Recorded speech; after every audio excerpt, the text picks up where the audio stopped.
Sahabat safety tentu sudah sering mendengar istilah keselamatan dan kesehatan kerja atau sering berinteraksi dengan istilah itu, baik masih di bangku kuliahan maupun di dunia pekerjaan.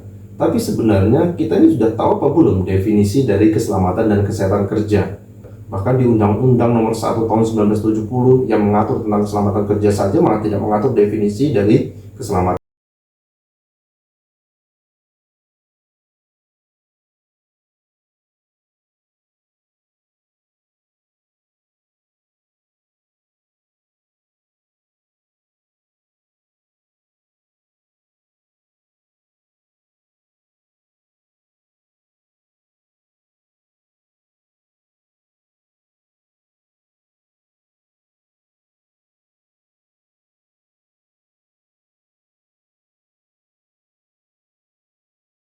Warahmatullahi wabarakatuh. Semangat pagi.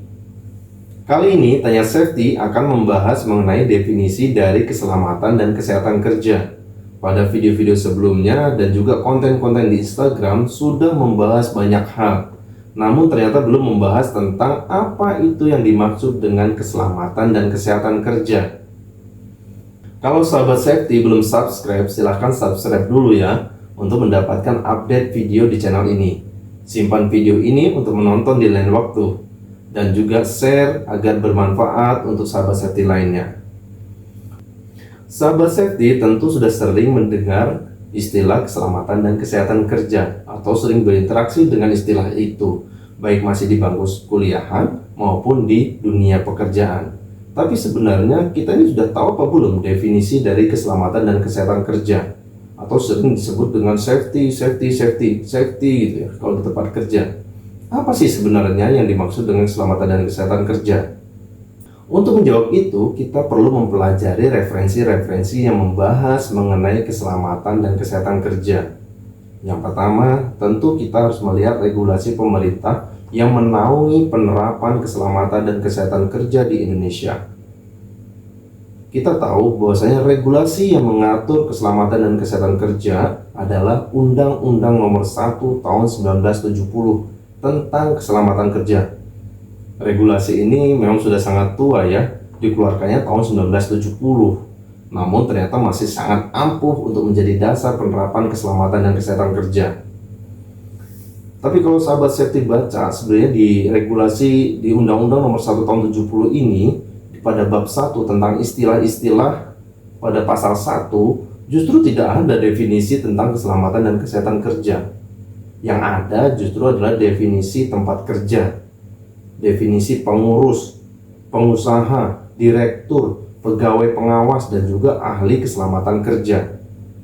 Terus bagaimana kita bisa mencari definisi keselamatan dan kesehatan kerja? Bahkan di Undang-Undang Nomor 1 Tahun 1970 yang mengatur tentang keselamatan kerja saja malah tidak mengatur definisi dari keselamatan dan kesehatan kerja tersebut. Oke, kita akan cari lagi di regulasi yang mengatur tentang keselamatan dan kesehatan kerja lainnya. Baik, sekarang kita lihat regulasi yang mengatur tentang sistem manajemen keselamatan dan kesehatan kerja, yaitu PP Nomor 50 Tahun 2012 tentang penerapan sistem manajemen keselamatan dan kesehatan kerja atau sering kita dengar dengan SMK 3. Kita lihat pada regulasi PP Nomor 50 Tahun 2012 di bab 1 tentang ketentuan umum. Di sini ada beberapa definisi, yang salah satunya adalah definisi tentang keselamatan dan kesehatan kerja.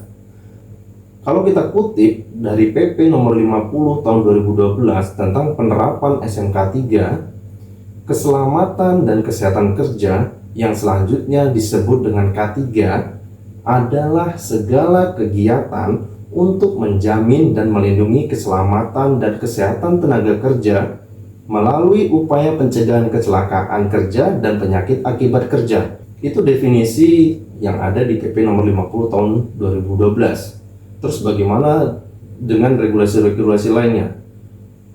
Ternyata definisi ini juga dipakai pada regulasi yang lain seperti Permenkes Nomor 48 Tahun 2016 tentang standar keselamatan dan kesehatan kerja di perkantoran, atau Peraturan Menteri Ketenagakerjaan Nomor 9 Tahun 2016 tentang keselamatan dan kesehatan kerja dalam pekerjaan di atas ketinggian. Nah, itu adalah definisi-definisi yang ada di regulasi pemerintah. Terus bagaimana menurut ILO?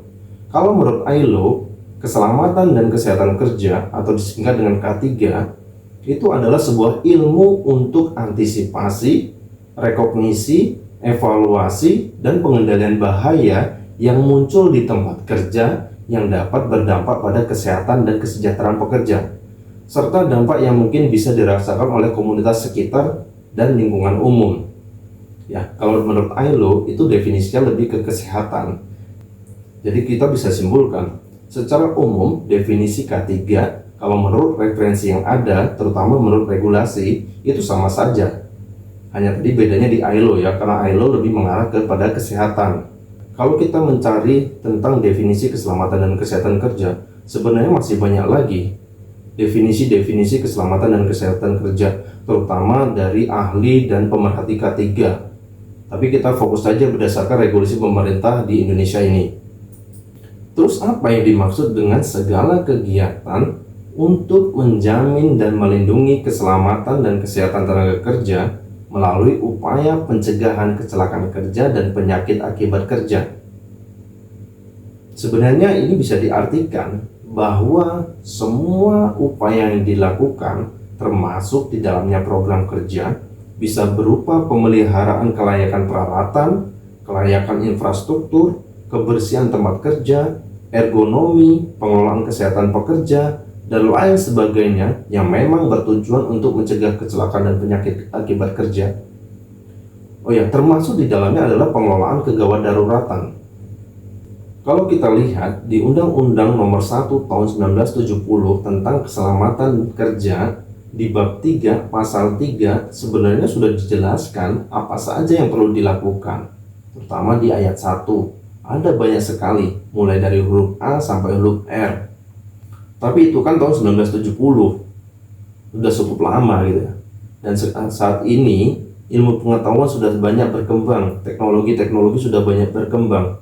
Tentu apa yang tertera di huruf A sampai huruf R itu masih bisa dikembangkan. Terus kenapa kok Undang-Undang tahun 1970 itu masih menjadi acuan penerapan K3? Padahal sudah sangat tertinggal tuh dengan teknologi-teknologi yang ada. Tapi ternyata kalau kita baca pada pasal 3 ayat 2-nya disebutkan perincian yang tertera di ayat 1 itu bisa dirubah sesuai dengan perkembangan ilmu pengetahuan, teknik dan teknologi serta pendapatan-pendapatan baru di kemudian hari. Jadi Undang-Undang 19 tahun 70 itu sudah memikirkan ke depannya gitu kan.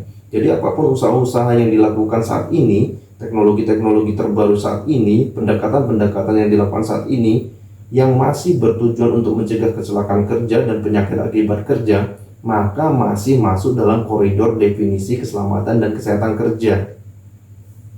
Misalnya apa? Penerapan teknologi, in-car kamera atau dashcam ataupun CCTV, selama itu bertujuan untuk mencegah kecelakaan kerja dan juga penyakit akibat kerja, maka itu termasuk di definisi keselamatan dan kesehatan kerja. Misal apa? Menerapkan sistem manajemen, mengembangkan pelatihan, itu juga termasuk dalam definisi K3. Selain definisi dari keselamatan dan kesehatan kerja, ternyata ada lagi yang diperbincangkan, yaitu yang benar yang mana antara keselamatan dan kesehatan kerja atau kesehatan dan keselamatan kerja. Ini yang diperdebatkan adalah keselamatannya dulu atau kesehatannya dulu baru keselamatan di K3 tersebut. Pasti sahabat safety sering menjumpai perdebatan yang membahas kedua hal ini, antara keselamatan dan kesehatan kerja atau kesehatan dan keselamatan kerja, antara yang mendulukan keselamatan atau yang mendulukan kesehatan dalam K3 tersebut. Kalau pendapat saya pribadi, hal ini bukan hal substansial yang perlu diperdebatkan sebenarnya. Tidak ada untungnya mana yang didulukan, karena sama-sama tujuannya sangat mulia, yaitu mencegah kecelakaan dan penyakit akibat kerja. Keduanya antara keselamatan dan kesehatan adalah dua hal yang harus dijalankan secara simultan, bareng dua-duanya. Jadi pencegahan kecelakaan jalan, pencegahan penyakit akibat kerja juga jalan. Urutan antara keselamatan dan kesehatan kerja dalam K3 itu tidak mencerminkan bahwasanya satu lebih penting daripada yang lain. Ya kebetulan aja waktu si pencetusnya itu mendulukan keselamatan kerja dibanding kesehatan kerja. Bisa jadi juga kita mendulukan kesehatan kerja dibanding keselamatan kerja dalam definisinya, dalam penulisan keselamatan dan kesehatan kerjanya, dalam penulisan kepanjangan dari K3-nya. Tapi bukan berarti itu mencerminkan bahwasanya satu lebih penting daripada yang lainnya. Dan menurut saya tidak perlu itu diperdebatkan. Cukup sekian pembahasan mengenai definisi K3. Semoga bisa memberikan tambahan wawasan untuk sahabat safety. Jangan lupa like, komen, dan subscribe. Bagikan video ini kepada sahabat safety lainnya, semoga bermanfaat. Kalau ada masukan tema apa yang mau dibahas, silahkan komen ya. Coba aja kita apakan dulu Tanya Safety.